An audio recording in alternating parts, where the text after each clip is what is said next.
থাক থাক থাক বাবা। বাবা তুমি আমার জন্য দোয়া করো, আমি চাকরির ইন্টারভিউ দিতে যাচ্ছি। তুমি সারা জীবন মুচির কাজ করে অনেক কষ্ট করে আমাকে পড়ালেখা শিখিয়েছো, আমাকে মানুষ করেছো। আমি জানি না এই ঋণ আমি কীভাবে শোধ করব। বাবা আমি এখন থেকে সংসারের হাল ধরতে চাই, তুমি আমার জন্য দোয়া করো। বাবা রে, তুই আমার একমাত্র সন্তান, তোর জন্য দোয়া করবো না তো কার জন্য দোয়া করব? আমি দোয়া করি তোর মনের আশা যেন পূর্ণ হয়। ও শোন, এই টাকাটা রাখ বাবা। টাকা কেন বাবা? শোন, তুই তো যাবি, দেরি হয়ে যাবে, তো গাড়িতে চলে যা। যা যা বাবা যা। আচ্ছা ঠিক আছে বাবা।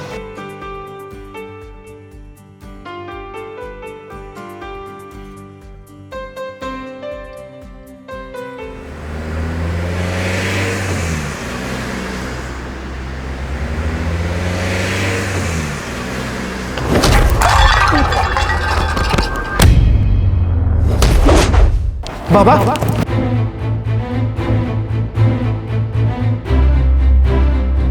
বাবা ওঠো ওঠো, তুমি ঠিক আছো তো?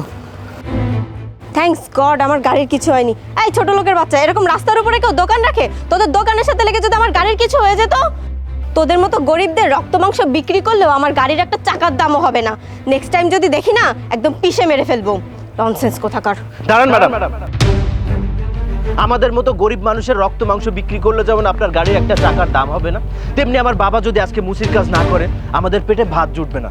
আপনি আপনার গাড়ি দিয়ে আমার বাবার দোকান ভেঙে ফেলেছেন, এর জরিমানা দিয়ে তারপরে এখান থেকে যাবেন। ছোট লোকের বাচ্চা, তুই জানিস আমি কে? তুই আমার কাছে জরিমানা চাস? সে আপনি যেই হন না কেন তাতে আমার কিছু যায় আসে না। আপনার গাড়ি দিয়ে আমার বাবার দোকান ভেঙে ফেলেছেন, 10,000 টাকা জরিমানা দিয়ে তারপর এখান থেকে যাবেন। দোকান ভেঙেছি বেশ করেছি, আর যদি একটা কথা বলিস না একদম গুলি করে মেরে ফেলবো। যত সব আমার কাছে এসে জোটে। না না ম্যাডাম, আপনাকে কোনো জরিমানা দিতে হবে না। আমার ছেলের পক্ষ থেকে আমি আপনার কাছে ক্ষমা চাইছি, আপনি ক্ষমা করে দিন। এই সরে যা, তোর গা থেকে দুর্গন্ধ আসছে। তোর এত বড় সাহস, তুই আমার বাবার গায়ে হাত তুলিস? শুধুমাত্র মেয়ে মানুষ বলে তোকে আজকে ছেড়ে দিলাম, না হলে এই হাত আমি ভেঙে গুড়িয়ে দিতাম। আর আমার বাবার গায়ে কোনো দুর্গন্ধ না, এটা পরিশ্রমের গন্ধ। সেটা তোর মতো গরিবের রক্ত চুষে খাওয়া বড় লোকের অহংকারী মেয়ে বুঝবে না। তোকে আবারও বলছি, আমার বাবার দোকান ভেঙে ফেলেছিস, এর জরিমানা দিয়ে যাবি, না হলে কিন্তু খারাপ হয়ে যাবে। তোর এত বড় সাহস, তুই আমার গায়ে হাত তুলিস? তোকে আমি জরিমানা না, তোকে আমি খুন করব। Just wait and see. আরে দেখ, এসব মরার ভয় দেখি আমাকে কোনো লাভ নেই। জন্ম যখন নিয়েছি মরতে তো হবেই। যা, তোর জরিমানা দিতে হবে না। তুই আর ফোন দিলি কেন? ভেঙে ফেলবো তাই। মানেটা খুবই সিম্পল। তুই যেভাবে আমার বাবার দোকান ভেঙেছিস ঠিক সেইভাবে তোর এই ফোন আমি। না না, আমার ফোনে অনেক গুরুত্বপূর্ণ নাম্বার আর ডকুমেন্টস আছে। ফোনটা ভেঙো না প্লিজ, আমি জরিমানা দিচ্ছি।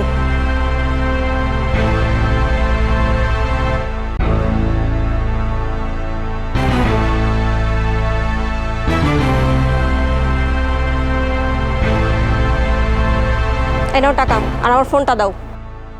গুড। এবার আমার বাবার সাথে যে অন্যায় করেছিস সেজন্য ক্ষমা চা। আঙ্কেল আমার ভুল হয়ে গেছে, আমাকে ক্ষমা করে দিন। এবার ঠিক আছে, নেক্সট টাইম রাস্তায় বেরোলে হিসেব করে চলবি, না হলে হাল আরো খারাপ হয়ে যাবে। এই নে তোর ফোন, যা। চলো বাবা।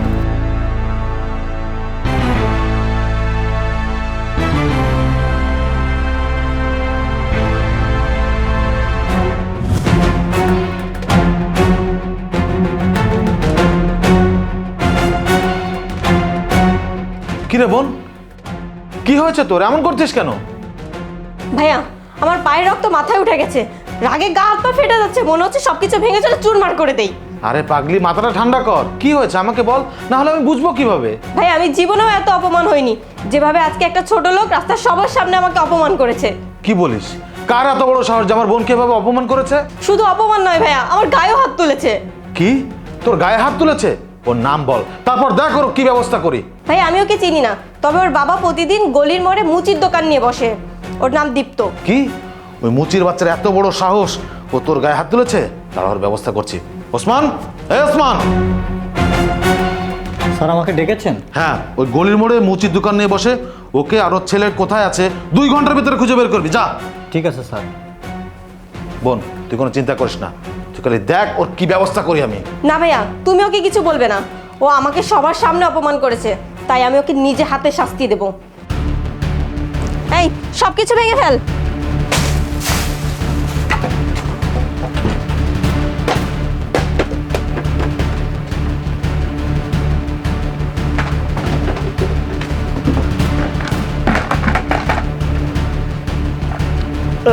একই আপনারা আমার জিনিসপত্র ভাঙচুর কেন? আপনারা কারা? চিনতে পারছেন না? নতুন করে পরিচয় দিতে হবে। ও হ্যাঁ, চিনেছি। তুমি সেই মেয়ে না যে কালকে আমার দোকান ভাঙচুর করেছিলে, কিন্তু আজ এভাবে আমার ঘর বাড়ি ভাঙচুর করছো কেন? কারণ তোর ছেলে কালকে সবার সামনে আমাকে অপমান করেছে, আমার গায়ে হাত তুলেছে। তুই কি ভেবেছিস এত সহজে আমি সবকিছু ভুলে যাব, ছেড়ে দেবো তোদের? না, তোদের এই বাড়ি ঘর আমি জ্বালিয়ে ছাড়খাড় করে দেবো। আপনারা আমাদের বাড়িঘর পুড়িয়ে ছারখার করে দিবেন, আর আমরা কি বসে বসে আঙুল চুষবো? এই যে ভালো হাত পা নিয়ে এসেছেন না, কেটে রেখে দেবো। চুপ কর, আর একটা কথা বলে না জিপ টেনে ছিঁড়ে ফেলবো। এই তোরা দাঁড়িয়ে আছিস কেন? মার। দাঁড়াও, দেখুন মা, আমার ছেলে যে অপরাধ করেছে, দরকার আমি শাস্তি আমাকে দিন, আমার ছেলেকে কিছু বলবেন না। এসব ন্যাকাকান না আমার একদম পছন্দ হয় না। সরে যা আমার সামনে থেকে।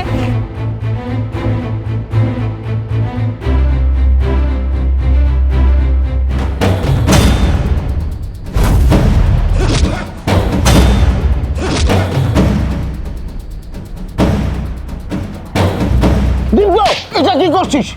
জানিস না গরিবের হাত কখনো বড় লোকের গায়ে তুলতে নেই? মা, আমি ওকে বুঝিয়ে বলবো। যান, আপনারা এখান থেকে যান মা। এই চল সবাই।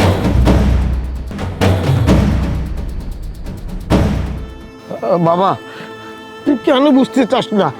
ওরা বড় লোক, আমরা গরিব, ওদের সঙ্গে কি পাল্লা দিয়ে আমরা পারবো? তাই বলে কি সবকিছু মুখ বুজে সহ্য করব?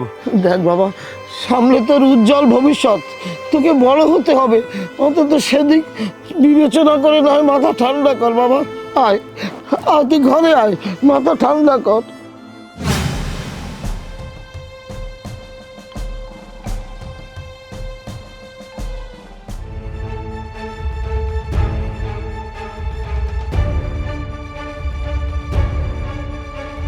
এই বুড়ো, তোর ছেলে কই? তোর ছেলেকে ডাক, তা না হলে তোকে আর তোর এই দোকান এখানে মাটির সাথে মিশিয়ে দিব। এত বড় সাহস আমার লোকদের গায়ে হাত দেয়? স্যার, আমি আমার ছেলেকে বুঝিয়ে বলবো, আর কখনো এমনটি করবে না। স্যার, ওকে আপনি ক্ষমা করে দিন স্যার। চুপ কর, তোর ছেলের কোনো ক্ষমা নেই। ওই ছোট লোকের বাচ্চা কত বড় সাহস আমাকে হুমকি দেয়। ডাক তোর ছেলেকে, ডাক। আমাকে ডাকতে হবে না, আমি চলে এসেছি।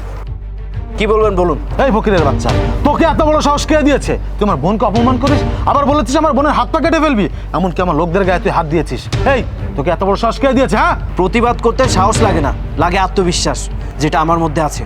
আমি যেটা করেছি ঠিক করেছি। ওই দিন আপনি থাকলে আপনারও অবস্থা খারাপ করে দিতাম। ওরে বাবা, তুই এত প্রতিবাদী? দাঁড়া, তোর প্রতিবাদের শখ আমি মেটাচ্ছি। এই, দাঁড়িয়ে কি দেখছিস? ওর হাত পা ভেঙে ফেল। স্যার, স্যার আপনার পায়ে ধরি স্যার, আমার ছেলেটাকে এভাবে মারবেন না স্যার। স্যার, বাবা, ওঠো বাবা। বাবা, আমার দম নিতে কষ্ট হচ্ছে বাবা। ভাই ভাই প্লিজ ভাই, ভাই আপনারা আসবেন না, আমার বাবাকে নিয়ে হাসপাতালে যেতে হবে। বাবা কথা বলো বাবা। বাবা, বাবা। বোন, মনে একটু বেশি হয়ে গেছে। ভাইয়া কিছু বেশি হয়নি, দেখো না ওর তেজ এখনো কমছে না, ওকে আরো মারা উচিত।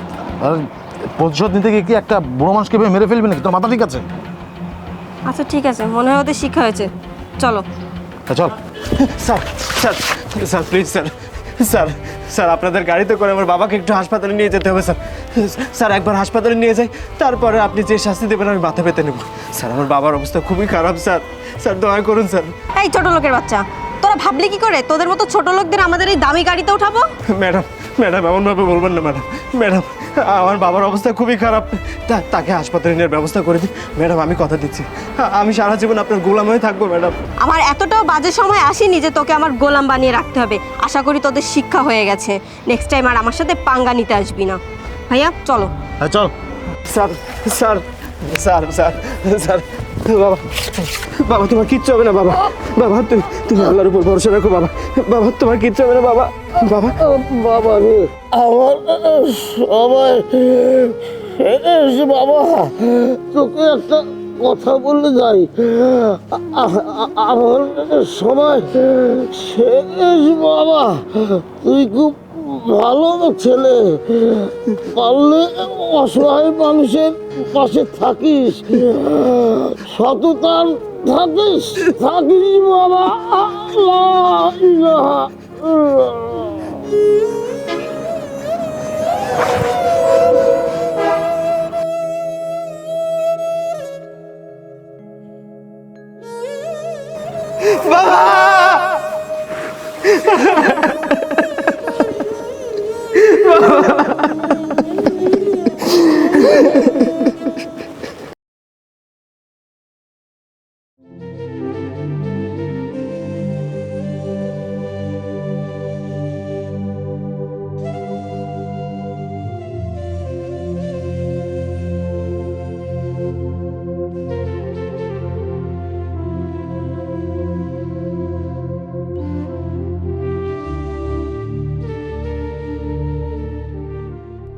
ন্যাকামি করার জায়গা পাস না, বেরিয়ে যা, বেরিয়ে যা।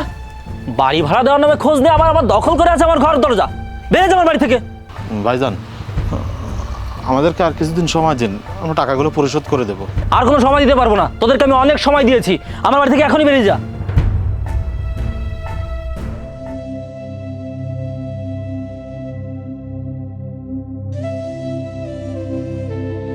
ভাইয়া এখন কি হবে? থাকার মতো একটা জায়গা ছিল, সেখান থেকেও বের করে দিল। এখন তো আমাদের রাস্তায় গিয়ে থাকতে হবে ভাইয়া। না রে বোন, এভাবে বলিস না। আল্লাহ কোনো না কোনো একটা ব্যবস্থা করে দেবে। ও বোন, আমি শুনেছি আলী গ্রুপে নতুন লোক নেবে, তুই ওখানে একটু চেষ্টা করে দেখতে পারিস। ঠিক আছে ভাইয়া, তাহলে কাল আমরা ওখানে গিয়ে দেখবো কোনো ব্যবস্থা হয় কিনা। না রে বোন, আমি কিভাবে যাব? আমি যদি ভ্যান নিয়ে না বের হই তাহলে খাবো কি? একটা কাজ করিস, আমি কালকে ভ্যান নিয়ে বের হবো, তুই তোর মতো করে যাস। আল্লাহ আর বোনের একটা চাকরির ব্যবস্থা করে দিও। চল। ঠিক আছে ভাইয়া।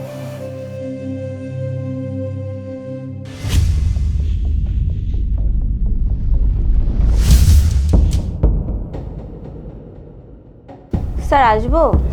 আসুন।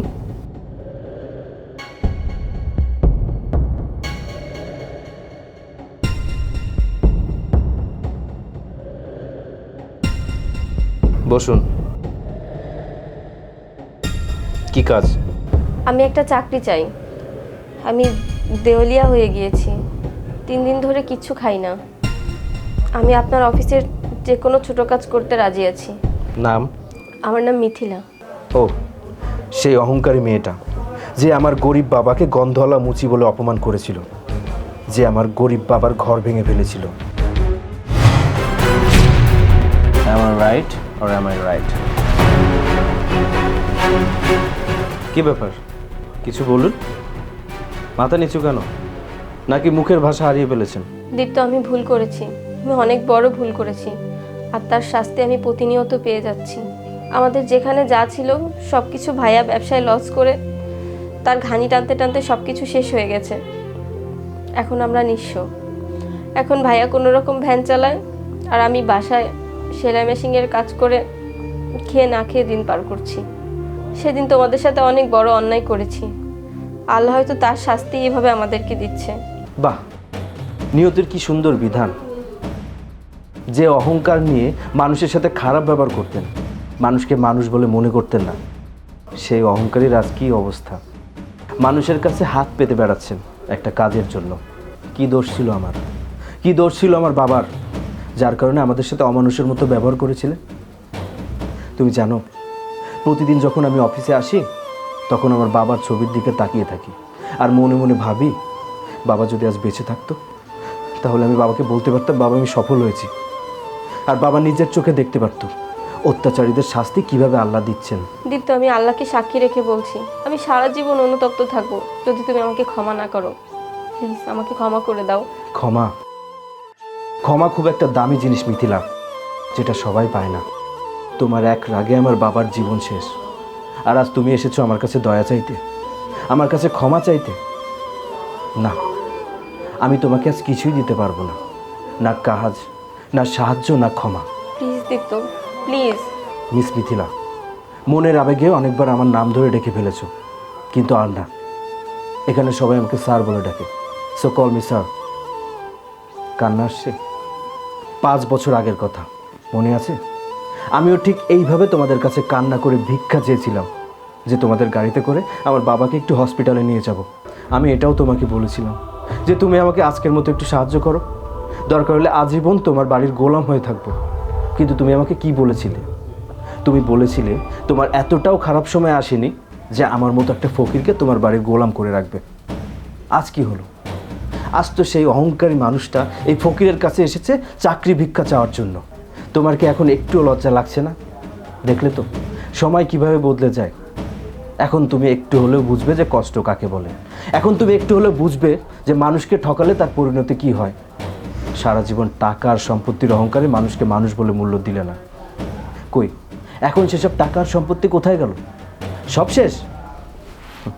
কথায় আছে না, অহংকার পতনের মূল। তোমাদের ক্ষেত্রেও সেটাই হয়েছে। সরি, আমি তোমাকে কোনোভাবে সাহায্য করতে পারবো না। Sir please. No mercy. I don't want to listen anything from you. তোমাকে যদি আমি চাকরি দেই, আমার মৃত বাবার আত্মা কষ্ট পাবে। So please get lost. Sir please. I say get lost!